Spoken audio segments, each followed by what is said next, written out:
কে গো আমার মা কি এলি, কে গো আমার মা কি এলি, কে গো আমার মা কি এলি, ও মায়ায় মা মনের কথা।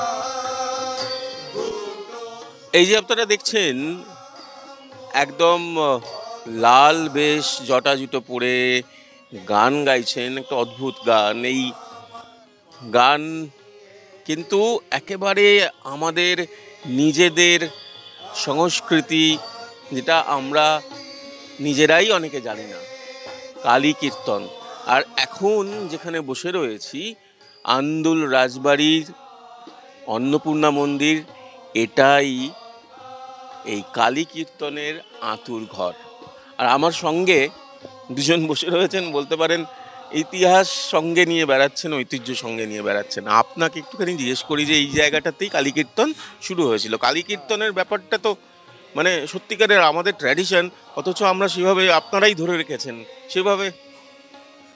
কালী কীর্তন বলতে আন্দোল কালী কীর্তন সমিতি কালী কীর্তনের মানে এক পুরোধা, মানে কালী কীর্তনের যে বেটা।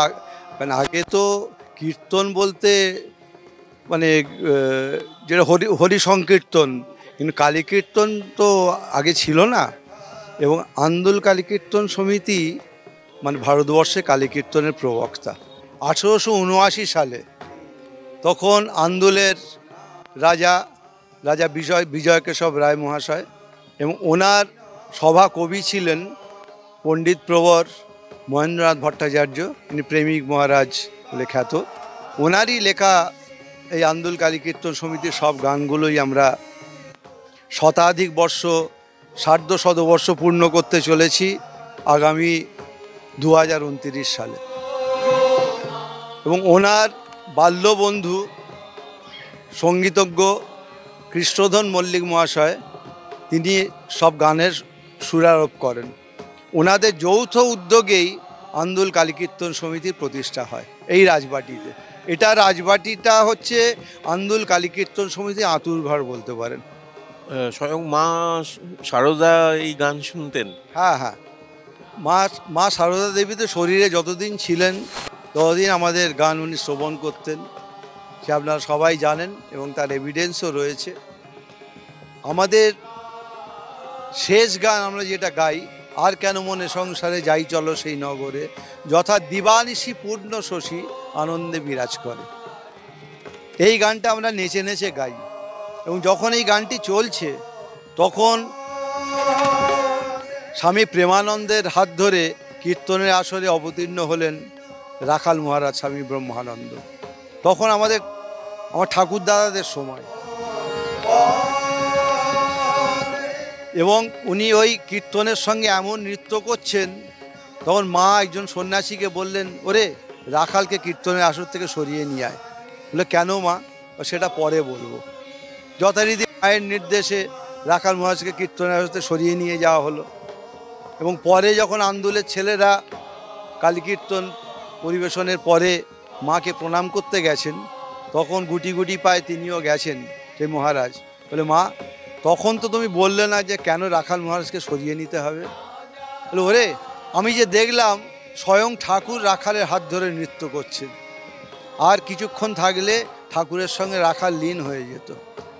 এটা আমাদের কথা নয়, মায়ের কথা হচ্ছে। আন্দুলে কালী কীর্তন যেখানে হয় সেখানে ঠাকুর আসেন।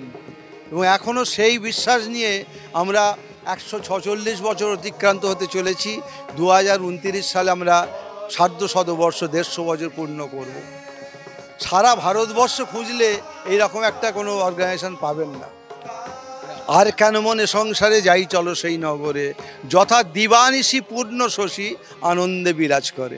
এই গানটি বেলুড় মঠের সমস্ত সিনিয়র মহারাজদের দেহান্তরের পর যখন তাদের দাহ কার্য চলে, তা ওই চিতাকে মানে ঘুরে ঘুরে এই গানটি মহারাজরা, সাধু মহারাজরা মানে নাচতে নাচতে গান। এ একটা বিশাল এর বিশেষত্ব। শ্রী শ্রী ঠাকুর আমাদের দুটো গান গাইতেন, ঠাকুরের প্রিয় সঙ্গীতের বইতে আমরা সেটা পেয়েছি, আপনারাও খোঁজ করলে পেয়ে যাবেন। কে গো আমার মাখি এলি, আরেকটি হচ্ছে বাগেশ্রী রাগের ওপর ধামার তালে দেখ নাচে ন্যাংটা মেয়ে করতেছে কি কারখানা। হ্যাঁ, এ ব্যাপারে আর একটা কথা হচ্ছে, মা কিন্তু ওই গানের পর নিজে হাতে আন্দুলে ছেড়ে পরিবেশন করে তারপরে উনি জলস্পর্শ করতেন, এটা আমাদের শোনা কথা। এবং একটি গানে ঠাকুর সমাধিস্থ হয়েছিলেন, সেটা হচ্ছে মেতেছে মনোবারণ বিষয় বিষ বিপিনে ভীমপলশ্রীর ওপর আছে। সেই গানটি কোন নগরে ভক্তের বাড়ি, মিত্র বাড়ি, এখন সেটা আমরা জানতে পেরেছি যে রাখাল মহারাজের শ্বশুর বাড়ি আর কি, শালকের বাড়িতে সেই কীর্তন আসনে ঠাকুর ওই গানটি শুনে সমাধিস্থ হয়েছিলেন। এবং পরে জানতে চেয়েছি এটা কার লেখা, তখন সবাই বলেছে প্রেমিক মহারাজের।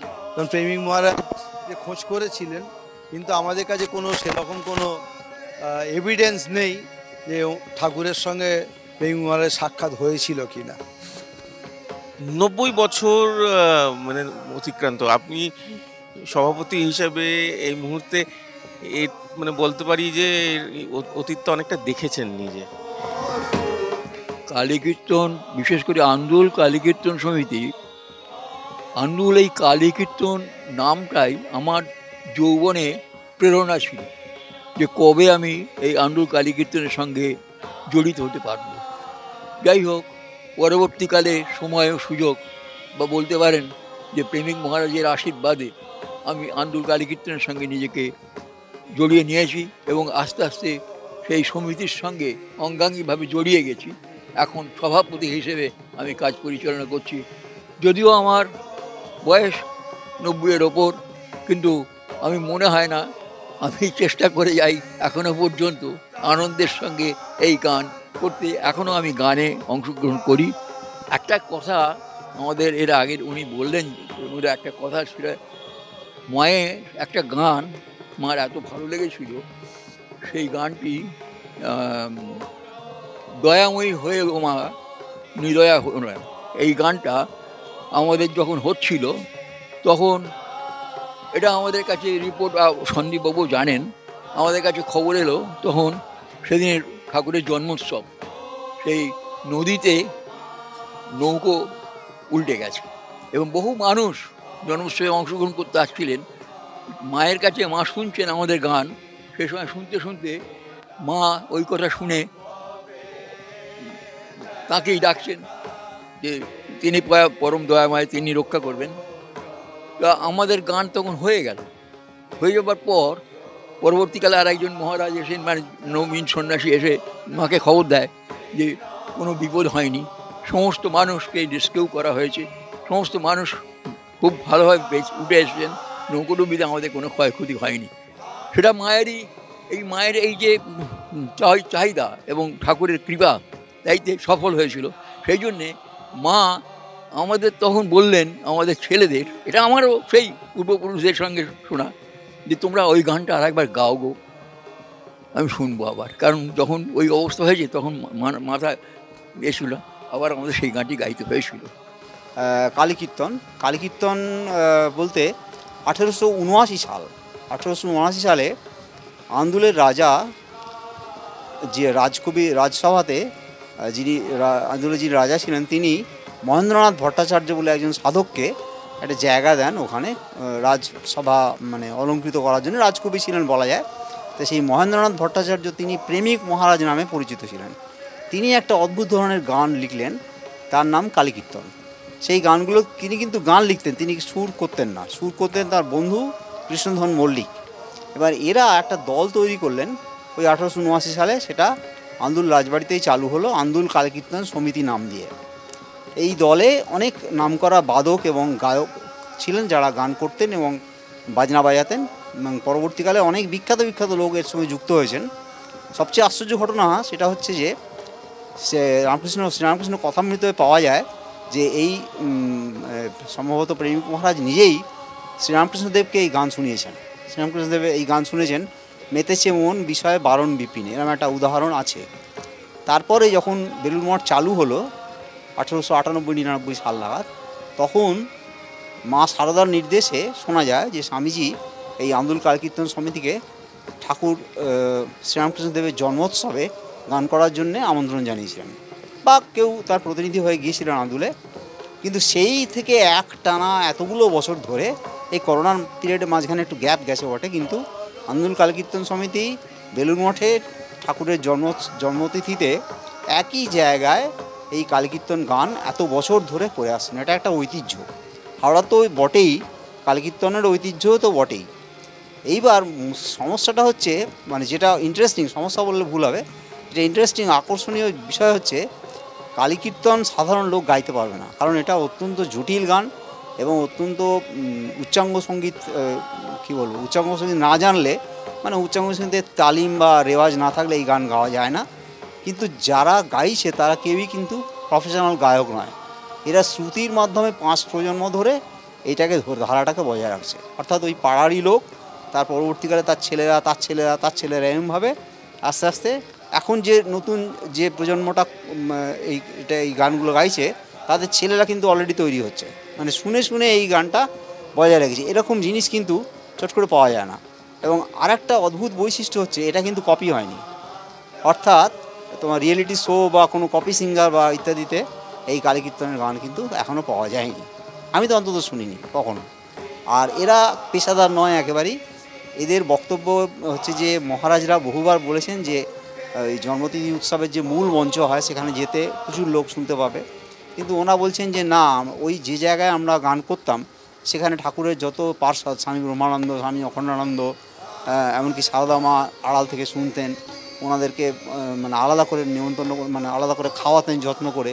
তো সেই এটা ফ্লেভারটা ওরা ছাড়তে রাজি নয় বলে ওই একই জায়গায় এখনও পর্যন্ত মঞ্চ ওদের জন্য আলাদা করে তৈরি হয়। মানে বেলুড় মঠে ঢুকে বাঁদিকে পুরনো যে মঠ বাড়ি ছিল, ওই মঠ বাড়ির কাছে একটা আলাদা করে মঞ্চ ওদের জন্য তৈরি হয়, এবং সেই প্রথা এখনও চলছে। এবছরও এই কালীকীর্তন করেছে ওরা, তবে আস্তে আস্তে ওদের নাম ছড়াচ্ছে ধীরে ধীরে। এবার দক্ষিণেশ্বর মন্দিরে ওরা গান করে এসছে। এইটা কিন্তু হাওড়ার একটা খুব বড় ঐতিহ্য, যে এটাকে বাঁচিয়ে রেখেছেন এখনও পর্যন্ত ওই প্রেমিক মহারাজের যারা উত্তরসূরি তারা।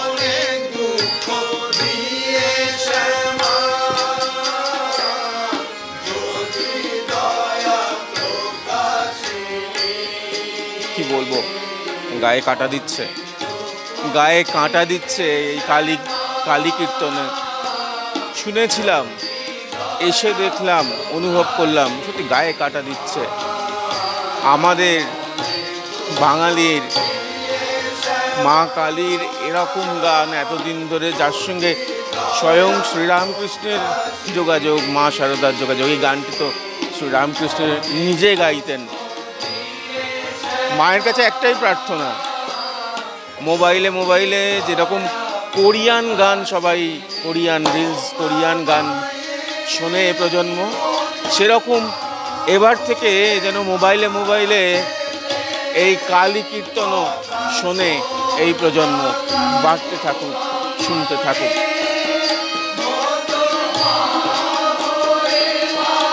সুরজিতের সঙ্গে প্রীতম দে, ক্যালকাটা নিউজ।